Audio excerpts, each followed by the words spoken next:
tous, aujourd'hui je vous propose de réaliser un gâteau sauvage, le zebra cake.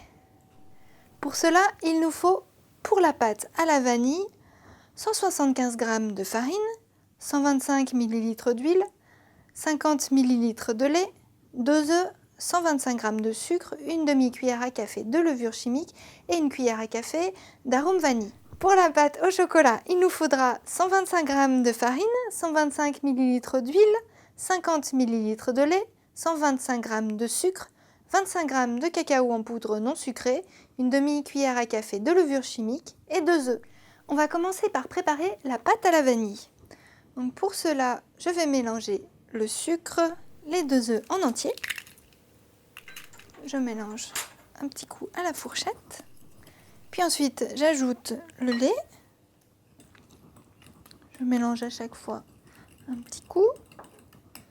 L'arôme vanille. Alors si vous le souhaitez, vous pouvez aussi utiliser une gousse de vanille dont vous grattez l'intérieur. Là, il faut compter une demi-gousse pour cette quantité de pâte. Puis l'huile. Donc là, j'utilise une huile neutre. On n'oublie pas d'ajouter une petite pincée de sel.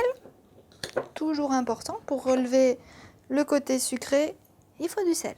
Maintenant que c'est bien mélangé, je vais pouvoir ajouter ma levure chimique dans la farine.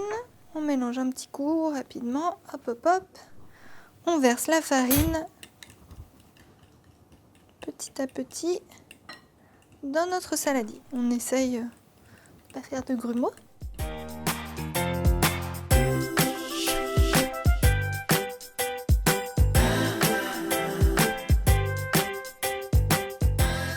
La pâte vanille est prête. On va la mettre de côté et maintenant on va s'attaquer à la pâte au chocolat. Donc même principe que tout à l'heure. On va mélanger le sucre et les œufs.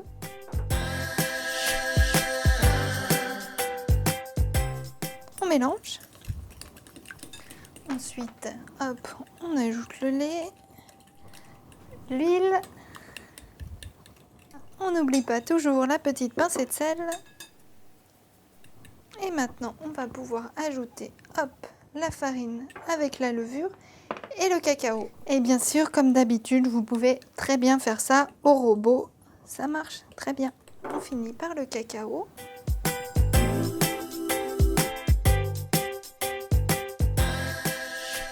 Il ne nous reste plus qu'à dresser notre zebra cake. Donc pour ça, j'ai fait préchauffer le four à 180 degrés. Et là, on va s'armer de 2 cuillères. On peut aussi utiliser une poche à douille ou autre chose qui permet de doser. Bon, la cuillère, c'est ce que tout le monde a chez lui. Et là, on va faire les zébrures. C'est parti. Donc, moi, j'utilise un moule rond, c'est quand même plus pratique. On peut le faire aussi dans un moule rectangulaire, mais ce sera un peu plus compliqué. Donc, un moule rond, beurré et fariné pour pas que ça accroche. Et on est parti. Donc, on va essayer de mettre au centre une première cuillère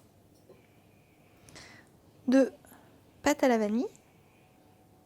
On essaye de faire quelque chose d'à peu près rond. On fait de même avec la pâte au chocolat qu'on va remettre par au-dessus. Et on est parti, on remet au milieu. Ça va s'étaler au fur et à mesure.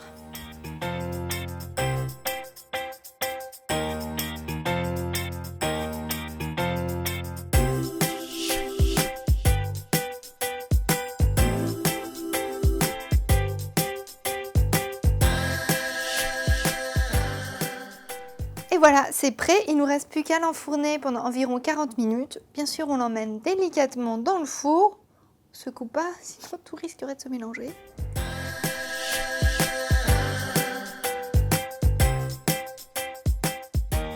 Notre cake est cuit. À la sortie du four, je l'ai immédiatement démoulé, puis je l'ai placé sur une grille pour le laisser refroidir. Maintenant, il est bien refroidi. C'est le moment de le goûter.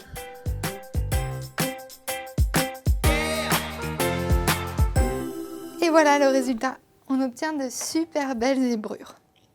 Si vous avez aimé cette recette, partagez-la et n'oubliez pas de vous abonner à notre chaîne.